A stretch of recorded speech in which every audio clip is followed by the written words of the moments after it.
When an employee says, "That's not my job," you have a leadership moment.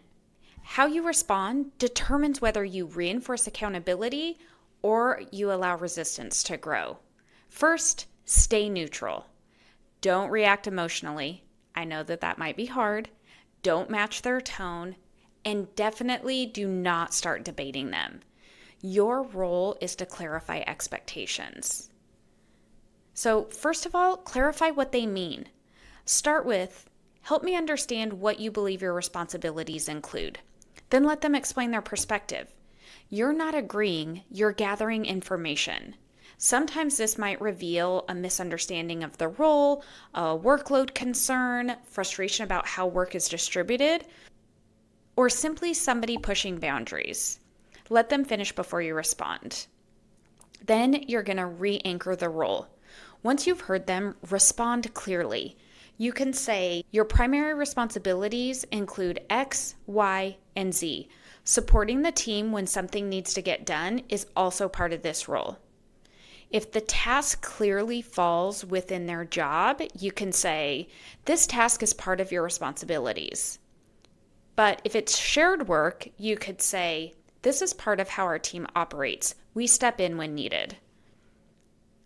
Next, address legitimate concerns separately. Sometimes "that's not my job" is really about workload. If that's the case, separate those two issues. You can say, "If the concern is workload or priorities, let's talk through that. But declining assigned work isn't the solution." This shows that you're willing to adjust priorities if needed, but not willing to accept refusal to do the work. Next, set the boundary. If resistance continues, be direct. You can say, "I expect you to complete this task. If priorities need to shift, we can discuss that, but the expectation is that assigned work gets done." You're calm, you're clear, and you're final. You're not escalating, you're reinforcing the standards here. Now, when it becomes a pattern, if this happens more than once, then address the pattern.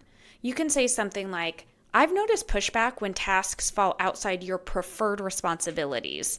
That impacts team flexibility. Going forward, I expect cooperation when reasonable requests are made." Then define what reasonable request means in your environment.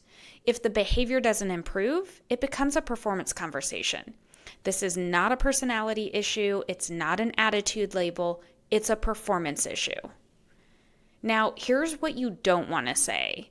You want to avoid statements like, "Because I said so," "Everyone else does it," or "Fine, I'll do it myself."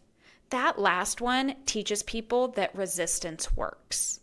Step back and assess. If you're hearing "that's not my job" frequently, pause and evaluate. Are roles clearly defined? Are expectations documented? Is work being distributed fairly? Are high performers consistently absorbing extra tasks? Sometimes resistance highlights structural issues. Sometimes it highlights accountability gaps. Your responsibility as a leader is to determine which one you're dealing with.